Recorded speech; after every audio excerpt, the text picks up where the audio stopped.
Well, hello and welcome. Stacey the Garden Geek here. And I recently saw a study that listed 14 vegetables that packed the biggest nutritional punch. And guess what? Half of them were greens that you could grow right at home in just a couple of minutes each week. So if you want to nourish yourself with homegrown, inexpensive, organic greens so that you can live a healthy, wonderful life, you're in the right place. And if you're just getting started planting your first seeds, keep in mind that learning how to grow homegrown food is a time-honored tradition that's been passed down from generation to generation for thousands of years. You can do this. Now, one of the questions I get asked a lot is, what are some of the easiest things to grow? And it makes me so happy to tell you that those nutrient-dense greens from that study are very easy to grow. And not only are they easy, but they're fast, and they don't take up a lot of space either. Just so you have a sense of what's possible, I had a small studio apartment in Brooklyn, and I had no yard, and I desperately wanted to grow some food. I wasn't going to let anything stand in my way. So I grew all of my salad greens indoors on shelves in trays that were about this big. I had 2 trays growing salad greens, and then I had a 3rd tray growing sunflower and pea shoots. And that's all it took, just 3 trays about this big. And I had all of my salad greens growing indoors all winter long. And you could do this too. I've taught thousands of people all around the world how to get the most out of their garden space. So here's 5 types of easy greens that you can start growing at home, indoors or outdoors right away, even if you don't have any garden space, it's winter and it's freezing outside. Ready to get started? Okay, so next to this video is your downloadable guide to greens. Download your copy and then follow along with this video. Here we go. All right, first up is the fastest homegrown food from seed to dinner plate, and that's sprouts. So some sprouts can be grown in as few as 2 days. Some take as many as 5 days. That's it. And the best part is you don't need soil, you don't need sun, you just need the right seeds, a little bit of water, and a couple typical kitchen supplies. My favorite seeds to sprout are lentils because they're just so fast, and I love radish seeds to add spice to my salads. You're probably most familiar with mung bean sprouts, which you will get if you go to a lot of Chinese or Thai restaurants. Now, seeds will vary a little bit, but most seeds want to be soaked in water for 8 hours. Overnight works really well. When you wake up, you want to drain all the water, rinse the seeds, and then let them sit somewhere where they can stay moist but not wet, somewhere where you can allow the excess water to drain, something like a tipped over glass jar or a metal sieve. And you let them sit out for a couple of days, keeping them moist but not wet, rinsing them whenever you need to, draining off excess water, and then you wait. And remember, these are seeds, so they're used to grow underground, so they don't need any light in this process. Now, the thing that makes growing sprouts so special is that they're grown with just water, nothing else. But there's a danger that comes along with that. So water and moisture can breed bad mold and bacteria. And this is why sprouts are not recommended for babies or people with weaker immune systems. So don't let this scare you away. Your nose is often a really good indicator if something has gone funky. And here's the deal. If you're worried that your sprouts have gone funky, you can always cook them and all that bad bacteria will be killed. But you probably want to eat your sprouts raw because that's when they're crunchy, and also that's where studies show that the most nutrients are packed into that food when they're uncooked. So that's why sprouts are on the list as one of the most nutritious foods on the planet. Think of it this way, you're eating a potential entire plant in just one bite. So every seed is a potential for one large plant, and you're just popping that in your mouth. That's crazy cool, right? Okay, so sprouts are very special. All the benefits of gardening right in your kitchen. The second type of greens that you might want to grow are shoots. And you might be thinking, sprouts, shoots, aren't they the same thing? No, they're not. So sprouts and shoots are actually technical words in gardening, and they're used very specifically for different stages of plant growth and also how they are grown. So there's 2 big differences between sprouts and shoots. The first is that sprouts are grown in water only, and shoots are grown in some sort of growing medium.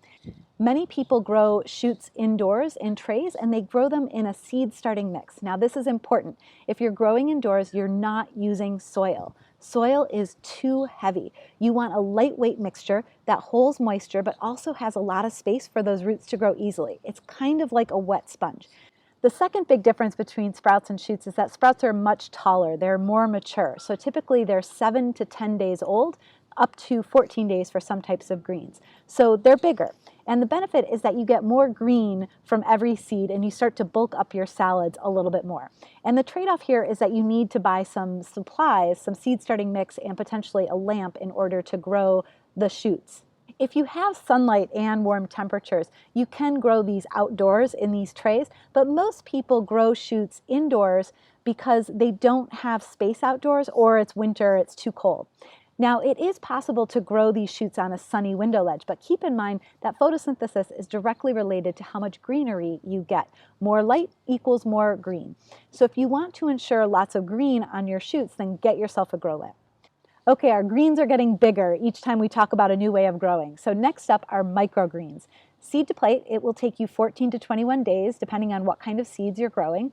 And what makes it a microgreen? Well, you guessed it, it's small. Think baby salad size. So again, microgreens, actually a technical word, which is about the stage of growth. So a quick lesson here in vegetable plants. Inside of every vegetable seed are 1 or 2 cotyledons. Most have 2. And as a seed emerges out of the ground, the cotyledons are the first things that you will see. They look like leaves, but they're not. And these cotyledons are considered part of the root structure of the plant because they're part of the seed. We've already talked about sprouts and shoots. Many times the cotyledons are barely starting to form for sprouts, if at all. And for shoots, the cotyledons are fully formed. Microgreens are the next stage of development. This is when greens form their true leaves. And most cotyledons are heart-shaped or long and oval, but the first true leaves that start to emerge will show you the personality of the green. So you'll see various colors emerge, and the shapes of the leaves are going to start to change. Like shoots, microgreens are typically grown in seed starting mix in trays, either inside under a grow lamp or outdoors in the sun. And yes, you will need a grow lamp indoors for best results if you're growing these microgreens, because as the plants get older, they need to photosynthesize more and more. So the benefit to microgreens is that you get the full mix of diversity, beautiful and tasty lettuce mixes and mustard mixes. It's stunning. And you have it all within 2 weeks. And so you can start to bulk up your salads with those and also put them on top of stir fries. So the fourth stage and the fourth green we're all very familiar with is salad greens. And salad greens are typically 21 to 35 days old, and they get larger with age. So basically plants that are 3 to 4 inches tall are cut so that salad greens average 2 to 3 inches in length. Now the cool thing about salad greens is that if you cut the plant 1 inch above the seed, the plant will grow back. So salad greens are the first time that you can get multiple cuttings from the same group of plants. So that's one of the biggest benefits of growing salad greens. You can cut them and they come back time and time again. And you can grow these salad greens indoors in trays under grow lamps, or you can grow them outside in your garden too. So because you get multiple harvests from these greens, it starts to become worth it to grow these in your precious garden soil if you have an outdoor garden. So finally, there's one more type of garden green. Do you know what it is? Chefs call them Brazing greens. So sometimes our salad mixes, they get a little bit too big. And sometimes when greens get bigger, they become a little tougher to chew raw. So chefs will braise them, which essentially means lightly sautéing them. So just a few moments in oil on high heat softens the greens without turning them to mush. And like salad greens, Brazing greens can be grown in trays indoors in lightweight potting mix. A grow lamp is recommended unless you have a greenhouse that gets plenty of light, or they can be grown outdoors in your soil. So they're typically more than 35 days old, but more importantly, they're taller than 4 inches. And like the salad greens, they can grow back again after a week, after you cut them, which means more greens are on the way in just another week. So there you have it. 5 types of the most nutrient-dense greens on the planet that you can start growing right at home, indoors or outdoors, even if you have no garden space and it's winter and it's freezing outside. And all of this in just a couple weeks. Remember to grab the guide on this page. It's your cheat sheet for everything we discovered here. And I can't stress this enough.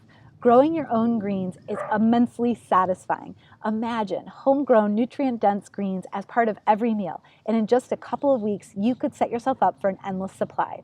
So many great things about greens. They are fast, they are easy to care for, and you can grow them literally anywhere. That's what's possible. Remember, I've got students from all corners of the world who are enjoying a lifestyle surrounded by homegrown organic greens, and I'd love that for you too. So let me know in the comments below what types of greens you plan to grow this year. You have got this.